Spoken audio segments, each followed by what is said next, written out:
There's been some controversy today, Gal, that it's been revealed that Kai Havertz is on £275,000 a week at your club, and Arsenal fans are unhappy about it.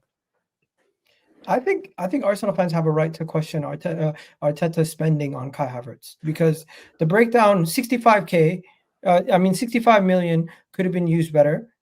Kai Havertz he's only been here for half a season, but he hasn't pulled up trees. And if you look at the lifetime of his contract, 5-year contract will cost us 71.5 million. His transfer fee, 65k, that is 136 million pounds of the club's revenue spent on Kai Havertz in his lifetime of his contract. I feel like, in all honesty, I back the manager, but on this one, I'm still perplexed on what made him sign Kai Havertz. And I backed it when he did it. I'm like, maybe he can do something else with him, but I'm not really seeing much of an improvement. Maybe he needs the 55 games to play under a new manager before we see it, but it is quite concerning, Terry. Yeah. This is what David Ornstein said today on the Athletic Football podcast. We'll just take a little listen. He's on a high salary, sort of in the region, basic salary of £275,000 a week, which Arsenal sort of matched from what he was on at Chelsea. And that comes with some emphasis as well. That amount of money, salary, transfer fee, bonuses as well. LB, they've got to be expecting big things from this Kai Havertz now, haven't they? When you know he's one of your biggest earners, one of the highest earners in world football, they have to expect big things from him, surely. Yeah, but they're not going to get big things from him. They're not going to get, I don't know.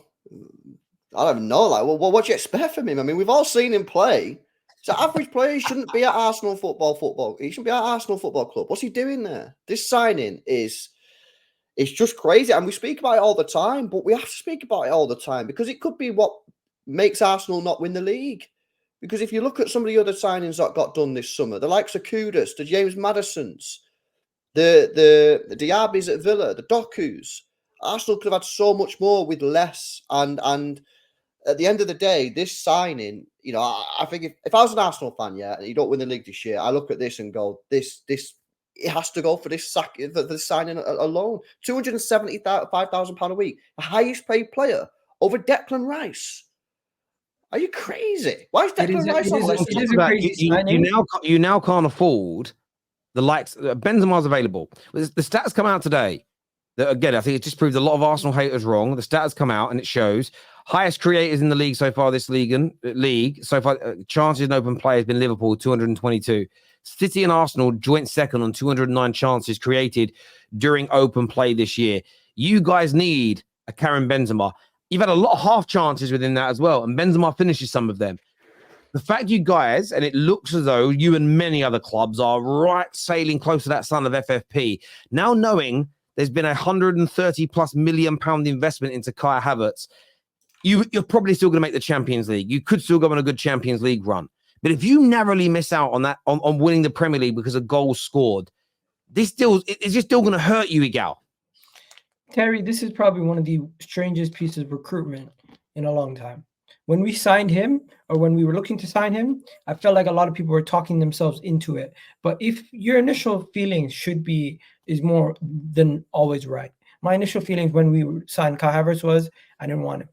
That's the reality. And now that we have him in-house, at times I look at what he does, and it doesn't move me too much. So 100%, I feel like this is, in the short term, it looks like a mistake. In the long term, we'll have to find out and see if things can change, or if the player can change the way he plays, or if something can happen to change Kai Havertz. But he's one of our highest earners. That is a problem because people are going to be looking around. Luckily, we tied everybody down to new contracts. But if you're Ben White, or if you're somebody else who's going to be coming up with a new contract soon, you're going to be looking at Kai Havertz and saying, I'm performing better than him. I need to get paid more than him. Mm-hmm. And that could potentially break our wage structure going forward. Mm-hmm. Now, what LB said about Arteta, I don't think Arteta is getting sacked over a transfer, bro. The reality is similar to how... It's not just over a transfer, though, bro. It's over the league. The thing is, if Arteta doesn't win the league this year or doesn't win the Champions League this year, they're not going to view it as, it's a massive failure of this season. They're going to view it as his 4 years of where he got his new deal. He deserves a new deal based on the fact of, one, you look around the landscape of who's out there.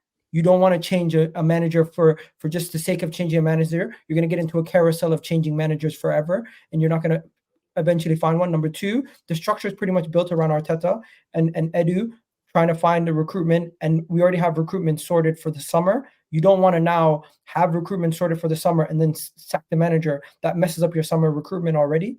No. I disagree with that. On top of that, I don't think this team is outside of the window of winning. Similar to how other teams, they're aging, they're older squads. We're only at the beginning of our window of opportunity to start capitalizing on this team. Now, I know you want to win right now. Everybody wants to win right now. But I'm not saying this team, you sack Arteta today and throw him out. You have to realize what we've done to get to this part, and we're still missing pieces. People are saying this squad is not good enough. You're missing a striker. You're missing that. But yet we should still sack Arteta because he can't win us the league. But you're missing these players because he signed Havertz. I agree with you there. Havertz was a mismanagement. So it's his fault. It's his fault then if you don't win the league. Yes. You just said if you don't win the league, but it's also his management that got us to this point in the first place. We would not be competing for the league right now without Arteta. That's great, but then if he's making mistakes by signing the wrong players, he's got to hold that. He needs to learn from that mistake and go forward, not make that mistake again. But he's made the mistake lots of times. That Kivior's rubbish, Vieira's rubbish, Havertz is rubbish. That's 150 million pounds up the Swannet. Why? Because he spent it on rubbish players. If he would have spent that on better players, if he would have spent that 150 million or whatever it is, 130 million on like Kudus's, on whoever, just like better players, Maddison's. You know what I mean? You could have got Maddison and Kudus for less than 100 million quid, yeah, and you would have been much better than where you are now. He's bought bad players. So what do you let him keep signing players? Every signing is a risk. Going into this signing, we all knew it was a bad signing, but the reality of the situation is Arsenal Football Club is not going to sack. So you knew it was a bad signing as a fan, but he didn't as a manager, and you're saying that's fine. I'm not saying it's fine. I'm not excusing it. I'm just merely saying that is not the reason why. That is not the reason why you get rid of a manager. That's not a reason why you get rid of your whole structure. That's not a reason why you throw out. You wouldn't be getting rid of. Let me just say, I don't think you should be thinking about sacking Arteta today. However, you're not getting rid of your whole structure. You're getting rid of the coach. The structure remains. I think the structure is built around Arteta. I don't think if you're building a club structure around a manager in 2024, you should be panicking because that means no, that isn't the reality. Listen, my understanding is through what I've read about Arsenal is you're building a club structure that he helps to run, but it should live long beyond him. Imagine he spends £800 million on players, and then he does go to Barcelona. Say he does, then it means you've got to spend another 800 million. Dismantle a squad for a new manager to come in. No, what you're going to look to do when Arteta leaves is bring someone in that can get the best, that is not a match 100%, but is closely aligned in values, managerial skills, like the type of players the club have been signing. Otherwise, there's no point of a rebuild. Rebuilds only exist if it's something that's long-standing. Otherwise, it's just a new manager. You surely you can't be advocating building club philosophies around a manager. It's got to be built around a club philosophy that the manager adheres to, surely. The reality of the situation is Edu, Arteta, Richard Garlick all work together, and I don't view any of them as the one calling the shots that would be sacking Arteta tomorrow. I think they're all very much on the same level.